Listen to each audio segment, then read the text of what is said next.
Hello and welcome to episode 118. This time our topic is Charles L. Harness's 1953 novel The Paradox Men, originally published under the title Flight into Yesterday. It's a classic example of elevated pulp, which features sword fights, superpowers, voyages to the sun, and a strange furry creature that can speak, if only to speak the phrase, "Don't go." The Paradox Men is featured in David Pringle's 1985 book Science Fiction, The 100 Best Novels. This inclusion is arguably a key reason why Harness and his work have avoided a descent into obscurity. But as we'll see, The Paradox Men is a superior pulp story, which combines influences from Einstein, the historian Arnold J. Toynbee, and the strange work of the Canadian writer A.E. van Vogt.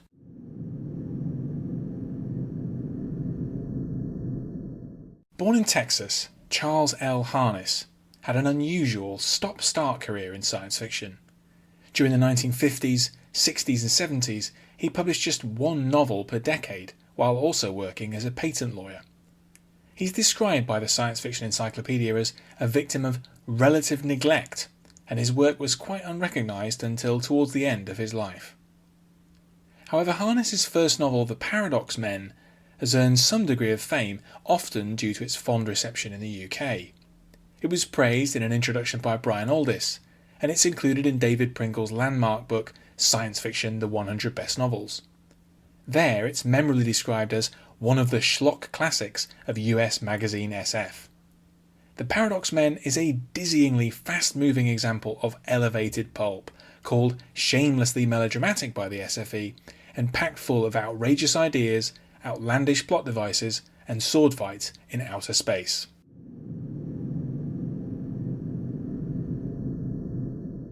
Harness's SF career began with stories published in Astounding and Thrilling Wonder Stories in 1948.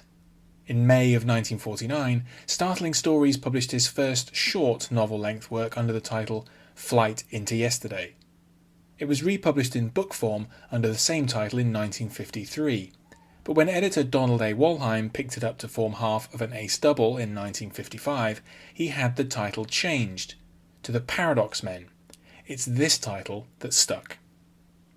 The story is set in the 2270s. By this time, the old governments have fallen away and the world is split into competing power blocks. One of these, America Imperial, is a dynastic empire that encompasses all of North, Central and South America.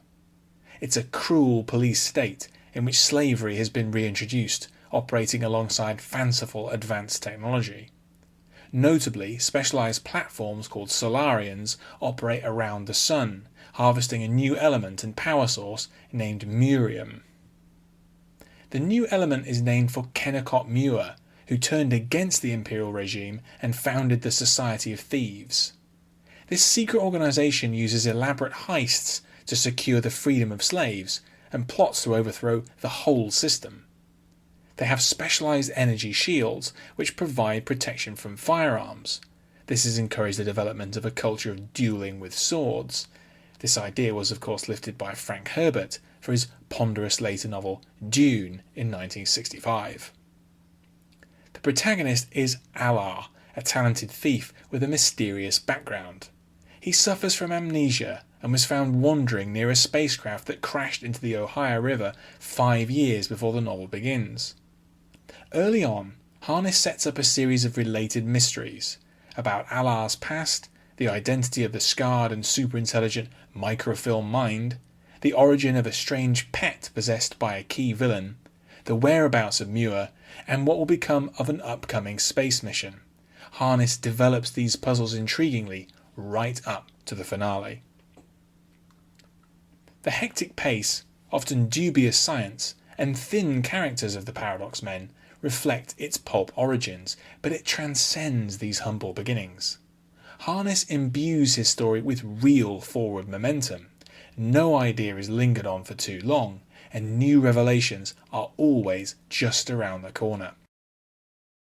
The novel also traffics in some intriguing ideas drawn from diverse disciplines. A faction within the story are strongly influenced by cyclical theories of history proposed by the British historian Arnold J. Toynbee. his work was also influential on Isaac Asimov's Foundation series, which is much better known, but far clunkier and more dated than Harness's energetic tale. The other principal influence on the novel's plot is Harness's understanding of Einsteinian physics. This helps the author give a veneer of credibility to inadvertent time travel on which the explanations ultimately depend. A key plot point relates to the possibility that if faster-than-light travel was used to reach the edge of a finite universe, the traveller could loop back on themselves.